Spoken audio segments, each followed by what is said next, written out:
Hey guys, this looks like a fun one. It says x, y, and z are real numbers, and it wants us to solve for z.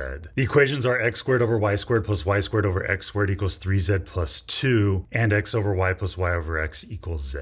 If you want to try it on your own, pause it right now, because I'm going to solve it in 3, 2, 1. To solve this, I'm going to use these notes for perfect square trinomials. It says for any a and b, a squared plus 2ab plus b squared equals the quantity a plus b squared. And then for this version, everything else is the same except for you have a subtraction here and a subtraction here. Now to do this, let's copy down this top equation. Anytime you have a fraction where the top and bottom are squared, you can write it as a single fraction, the whole thing squared. And the same thing for this y squared over x squared, it is y over x squared. And this is still equal to 3z plus 2. Now I'm ready for these notes. Let's focus on the positive version, and we don't need any of the rest of this. So I want to make a equal to x over y. So this a squared would be x over y squared. And let's make the b y over x. So this b squared would be y over x squared. And then we can fill in this side. The a is equal to the x over y.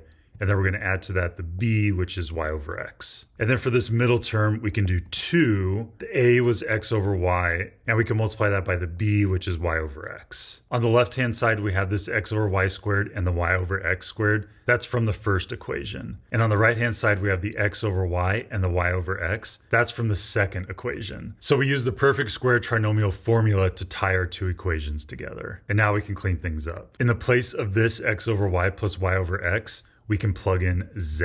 So on the right-hand side, we have z squared. On the left-hand side, the x over y and the y over x, those are reciprocals of each other. When they multiply, they're going to cancel each other out. So that leaves us with a middle term of 2. The only difference between the first equation and this left side is the 2. So let's subtract 2 from both sides. And that'll leave us with x over y squared plus y over x squared equals z squared minus 2. And now we have x over y squared plus y over x squared equals this, and x over y squared plus y over x squared equals this. We can now set these two things equal to each other. And now we have a quadratic in terms of z.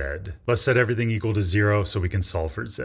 We can subtract 3z from both sides, and we can subtract 2 from both sides. On the right-hand side, this will all be equal to 0. And on the left-hand side, negative 2 minus 2 is negative 4, and we can move this up here. And now from here, we can factor the left-hand side. To get the z squared, we want a z and a z. And to finish, we want two numbers that add to negative 3 and multiply to negative 4. That'll be negative 4 and positive 1. And anytime you have something times something equals 0, it's true if either of those somethings is equal to 0. So if z is equal to 4, this will be 0, making the whole thing 0. Or if z is equal to negative 1, this will be 0, making the whole thing 0. And now we have our two possible values for z.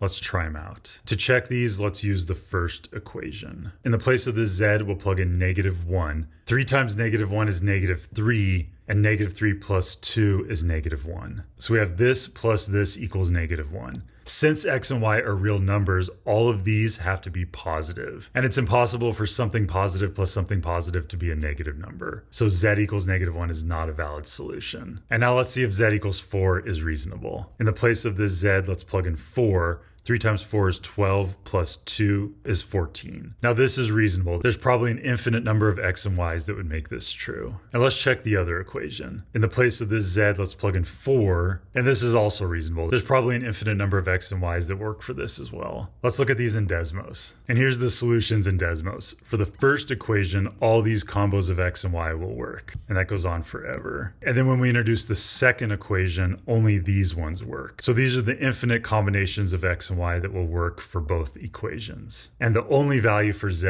is 4. This is the answer to our question. Let's put a box around it. How exciting. If you want to try more algebra challenges, check out the algebra calendar page on andymath.com. There's a link in the description, and it's 100% free. How exciting.